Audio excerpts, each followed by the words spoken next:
पूनम जी, किस तरह से देख रही हैं आप जो बहराइच में घटना हुई, झंडे को लेकर इतना विवाद बढ़ गया कि पूरा शहर जलता नजर आया, कैसे देख रहे हैं इसे? जिन लोगों को इस पे रोटियां सेकनी थी वो लोग रोटियां सेकने का काम कर रहे हैं, जिनके घर का बेटा जाना था वो चला गया, और जिन बहराइच वालों की दुकानें जलनी थी, घर जलने थे, हिंसा फैलनी थी, बहराइच को जो झेलना था वो बहराइच झेल रहा है। आतंकियों को यहाँ पर सबक सिखा दिया योगी जी ने, बता दिया कि भैया अगर गलत चलोगे तो कैसे यहाँ पे इंतजाम होगा। अच्छा, क्या सबक सिखाया? ये सबक सिखाया कि एक लड़का किसी के घर पे चढ़ गया और आप इंतजार कर रहे हैं कि कब ये झंडा उतारेगा और कब इसको गोली मारी जाएगी और कब फिर बहराइच जलेगा। ये सबक था?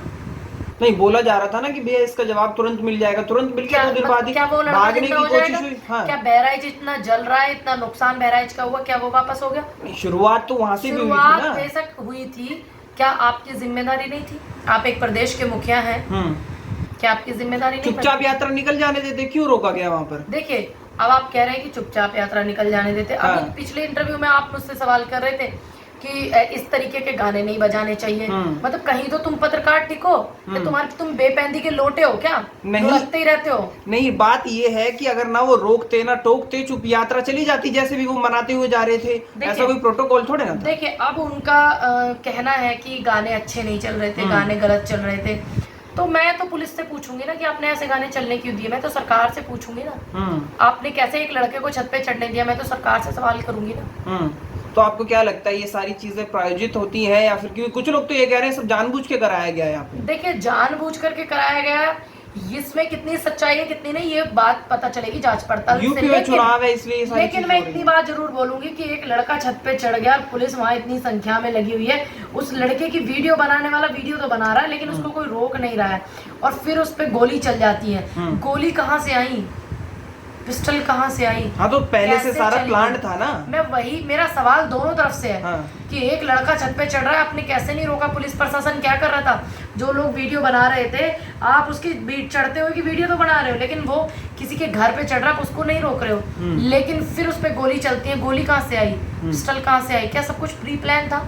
इसकी जवाबदेही किसकी है? सरकार की है ना। तो इस सब के बाद भी एंगल तो यही दिखा रहे हैं ना कि हिंदुओं की गलती है, धर्म में बांट दिया, और धर्म में भी इस तरीके से बांटा कि एक पूरे समुदाय को टारगेट कर दिया।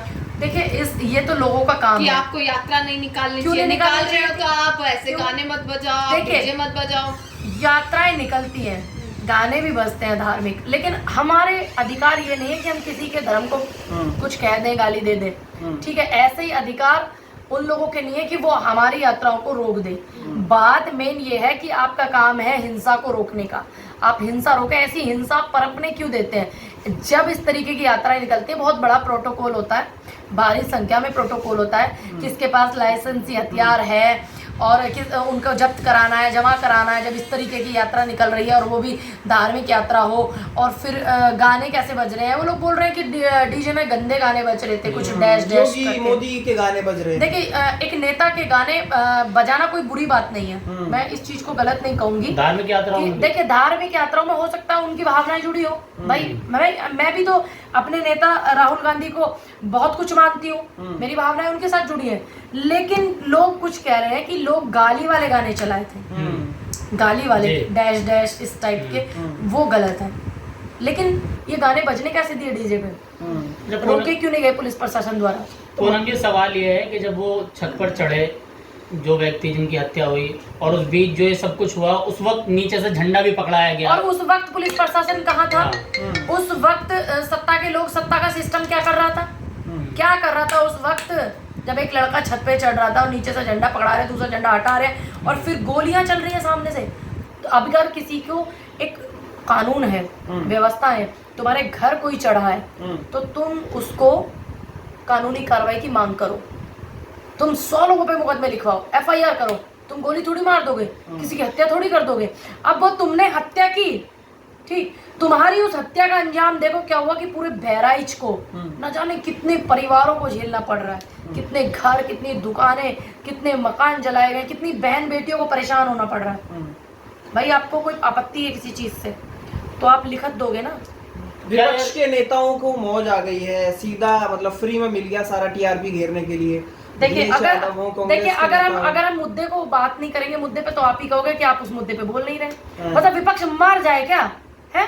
विपक्ष का बहुत मरना हो रहा है घी आजकल। डाल रहा है विपक्ष। नहीं, ये घी नहीं डल रहा है, हाँ। ये सत्ता से सवाल किए जा रहे हैं और घी डालने का काम उन लोगों ने किया जिन्होंने उस लड़के को छत पे चढ़ने दिया और जिन्होंने गोलियां चलने तक दी। घी डालने का काम उनका था। तमाम हिंदू संगठन हैं और भी हैं, अगर कोई दूसरा पक्ष यहाँ पर होता तो अब तक प्रदर्शन हो जाते कि भैया इतना ज्यादा हो गया, हमारे इस समुदाय के मार दिया, पर हिंदू संगठनों की तो कमी रही है ना कि भाई। देखिए जो हिंदू संगठन है वो अपने कुछ लोग ही हैं जो ठीक ठीक संगठन चलाते हैं, बाकी ज्यादातर अपने फायदे के लिए प्रदर्शन करते हैं। दूसरी बात, प्रदर्शन में मतलब मेरे हिसाब से जो माना जाए तो वहाँ पे प्रदर्शन हुआ भी है और अब जो है वहाँ शांति की तरफ तो अब विपक्ष भी थोड़ा प्रदर्शन करे ना, देखिए नहीं करे, समाजवादी पार्टी के लोग ये मांग करे ना कि भाई हाँ हमारे लोग बैठे हैं, कार्यकर्ता बैठे हैं और जल्द से जल्द पूरा मामला खुले कि भाई राजनीतिक साजिश। देखिए अगर आप एक बात बताइए, अगर इस पे विपक्ष धरना करता है, प्रदर्शन करता है, तो तमाम देश के चंगू मंगू मीडिया से लेकर के मिनिस्ट्री मीडिया तक ये चलाएंगे कि बहराइच तो जल रहा है और ये प्रदर्शन पे बैठे हैं, मजे लूट रहे हैं। लोगों को आप जुबान नहीं रोक सकते, उगड़ी हुई पतीली का आप मुंह ढक सकते हो, इंसान का मुंह नहीं रोक सकते हो। ठीक, फिर आप पत्रकार बन के सवाल करने आएंगे। कंट्रोवर्सी तो विपक्ष करता है ना, मणिपुर जला वहां तक पहुंच गए, बहराइच में कब जा रहे हैं, राहुल गांधी कब जा रहे हैं मिश्रा जी के घर? मणिपुर में 2 बेटियों को नंगा घुमाया गया, ठीक, वहां पे हिंसा फैली, वहां बेटियों के आंसू पोंछने जाना भी जरूरी था।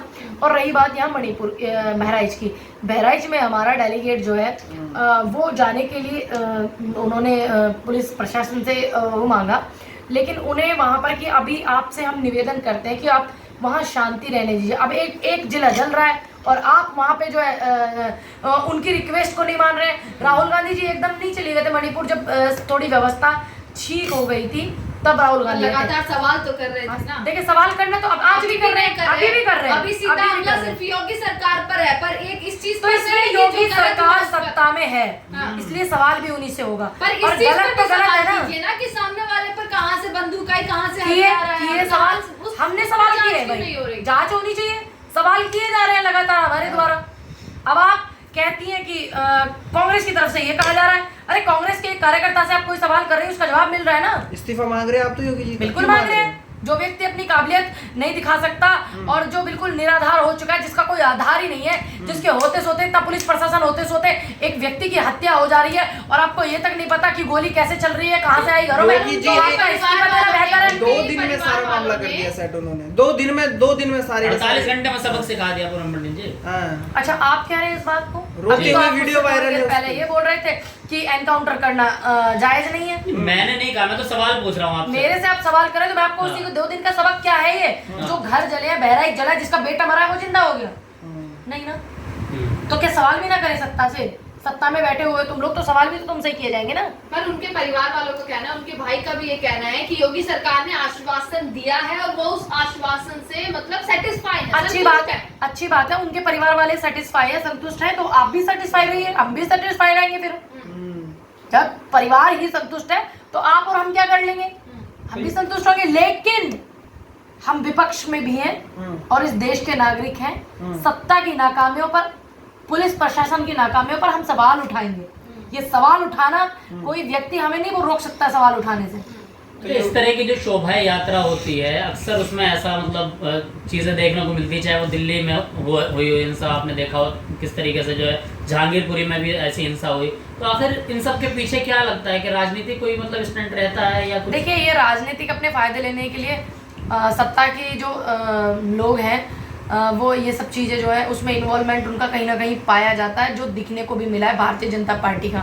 बाकी ये एक जांच का विषय है और अपने फ़ायदे के लिए इस तरीके की चीज़ें भारतीय जनता पार्टी अक्सर करती आई है, क्योंकि चाहे वो कर्नाटक का मामला हो, चाहे वो नूह मेवात का मामला हो, चाहे 2024 से पहले का मामला हो जब चुनाव थे लोकसभा के, तो ये सब चीज़ें इनका दूसरे समुदाय में भी मुहर्रम पर भी जो है लाउड स्पीकर बजाए जाते हैं, निकाली जाती है, पर सिर्फ हिंदुओं की, लेकिन सिर्फ हिंदुओं की शोभा यात्रा में ही पथराव क्यों, ये एक बड़ा सवाल है और ये एक बड़ा मुद्दा। कौन रोकेगा ये इसको? बात हमारे सभी सनातन धर्म के लोगों को समझनी पड़ेगी, ये बात मुस्लिम धर्म के लोगों को भी समझनी पड़ेगी। ठीक है, इस बात को हम और आप समझेंगे क्योंकि सत्ता सिर्फ इन बातों से फायदा ले रही है।